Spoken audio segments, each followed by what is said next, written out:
Get to the bag. Everybody wants to be an artist. Nobody wants to be a businessman. What's up, family? Thank you so much for joining us for one more episode of the NDC. So yeah, it's been all day.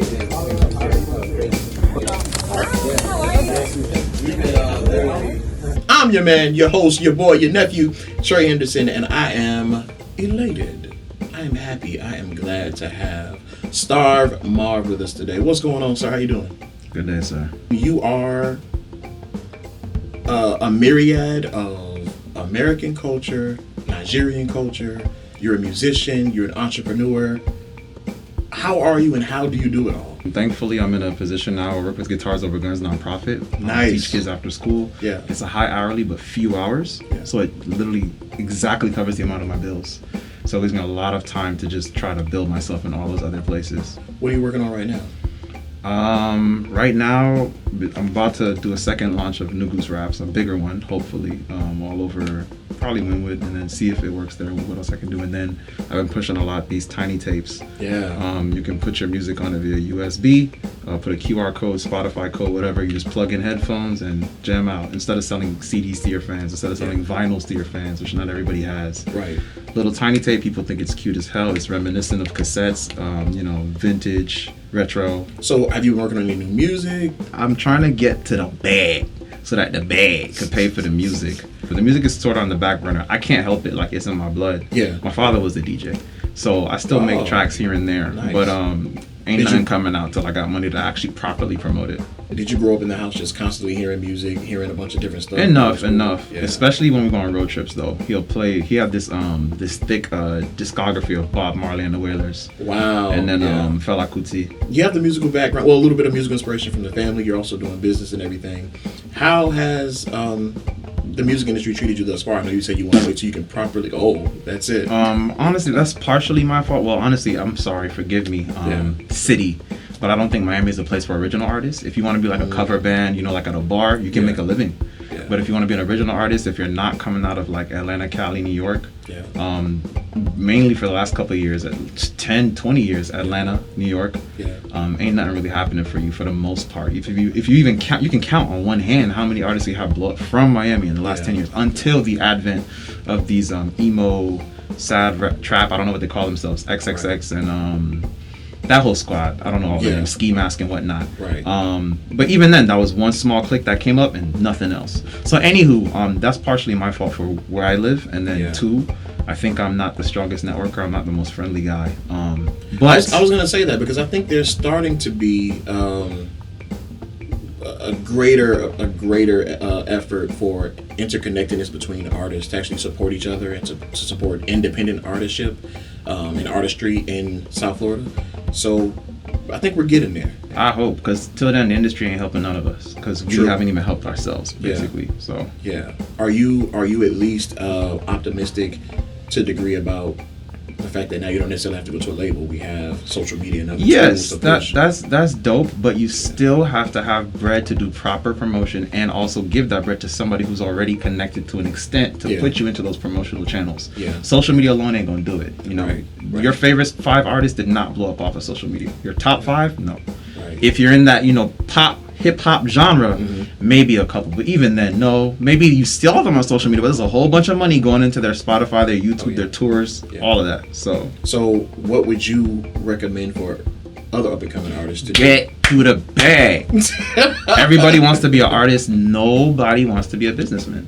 Wow. The day where you could, go to open mic at some bar for 3 years and a scout comes in there looking for artistry, who they can give all their money to and build, is gone. Now they know there's kids out here who can make low quality videos and get 1 million people to watch them. So why should we do any of that work for you? Right. And it's proof. It's like, again, business, you don't go up to a business and say, hey, let me get $1 million. You say, no, this is what I have done. Here's my portfolio. Here's all my work. Here's all my graphs and track record and Excel sheets. And it proves if you give me $1 million, I already multiplied 1,000 10 times. So I can do the same thing with this million. So you have to prove I already have a social media presence, a movement, and my whole brand is already established and I know exactly what I'm gonna do. I just need you to give me money so I can make it work. So if you don't have that proof already, They ain't looking for you. They're not looking for you, period. You're looking for them if you already, or they're looking for you if you have that large proof that screams out. Yeah. That day is really over, and we have to figure out other ways to get there. Like you said, sometimes people aren't really looking for you, you're looking for it, so you have to be the standout and figure out how to stand out. There has to be some entrepreneurship, there has to be some business. So we use phrases like get the bag, but simplify that for me. I mean, I think you just said it beautifully. If you're only focused on the music and not the business, good luck. You have to find somebody who knows business, who's willing to do all of it for you, and it's a full-time job. So it ain't no joke. So if you don't want to learn some of the business, I mean, keep waiting until somebody else comes over to you because they feel like giving 40 hours a week to you. So learn business. Whether you're selling t-shirts, selling CDs out the trunk like Ludacris did. I mean, not CDs anymore. Tiny tapes.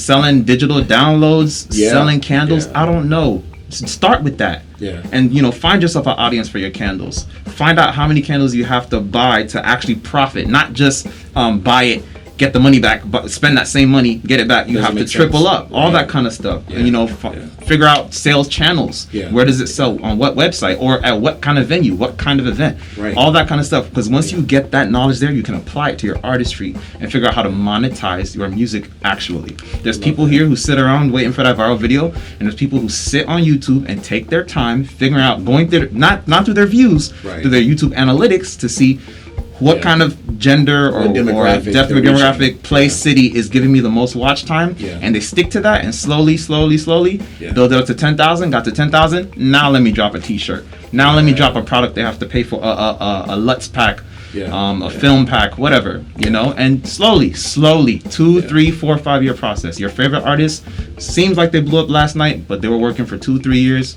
Fastest. 10 years. A lot of them for 10. Your favorite movie star, your favorite business, all of it. It's a business. It takes time to learn the ropes and then actually execute.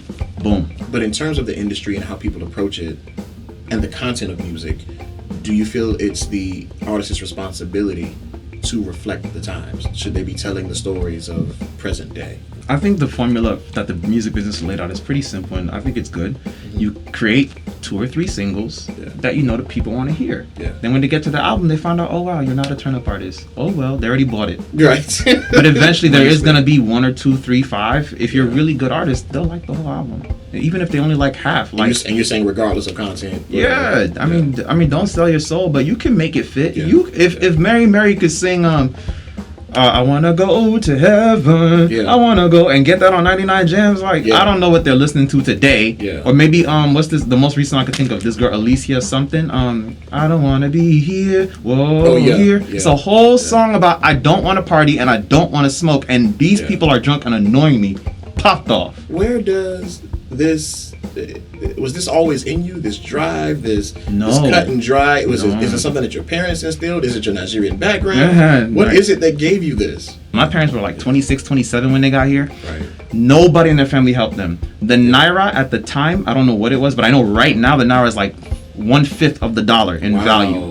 It was way higher back then, but it still wasn't at the American dollar's level. They saved all that money themselves to fly to a country where they only had 1 or 2 connects, like an uncle or auntie. And then it started from, we used to live in I didn't even realize this till I was growing, and my sister was telling me, we stayed in Section 8 in Davie. And from there all the way to out of Section 8 to a cockroach apartment, from cockroach apartment to a decent apartment to a house. And I watched my dad, he went to school for I don't know how many years, while my mom went to work while he went to school.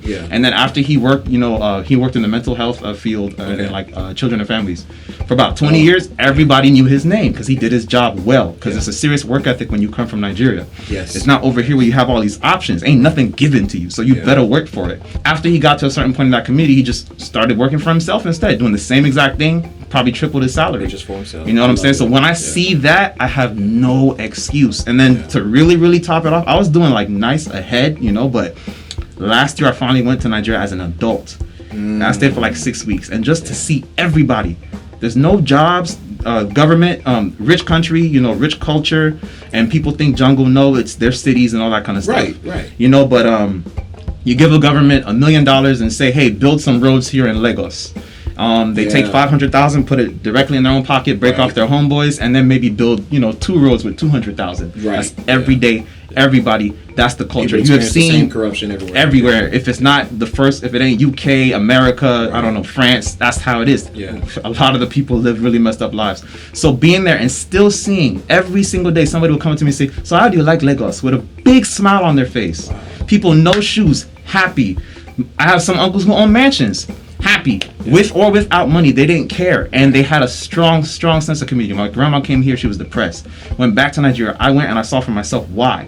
Over here, we go to work 8 hours, she's at home by herself. Yeah. Over there in Nigeria, at least 5 people, from babies, I'm not kidding, babies, all the way to her age, 30s, all of it, would stop inside her compound to say what's up, bring her some food, or chat with her for an hour before they go about their day. Yeah. Everybody on the block knows your name. Yeah. And when they meet you, they're so happy as if you're their own son.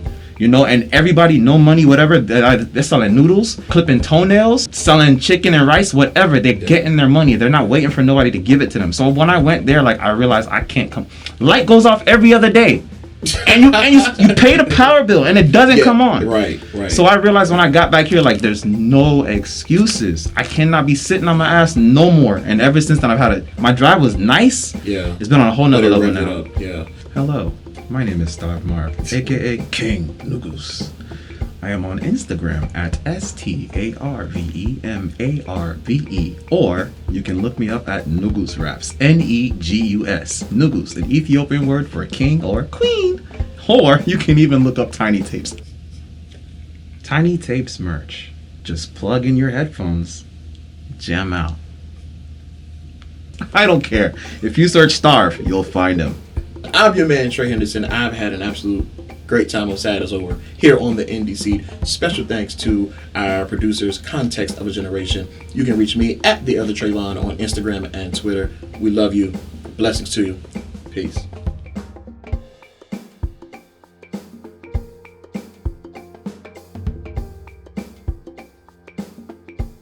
So that was the NDC. If you like what you saw and you want to be a partner, or if you want to collaborate with us, even if you're an artist and you want to submit your work, check out our website, contextofageneration.org, or go ahead and submit an email to us at submit@contextofageneration.org.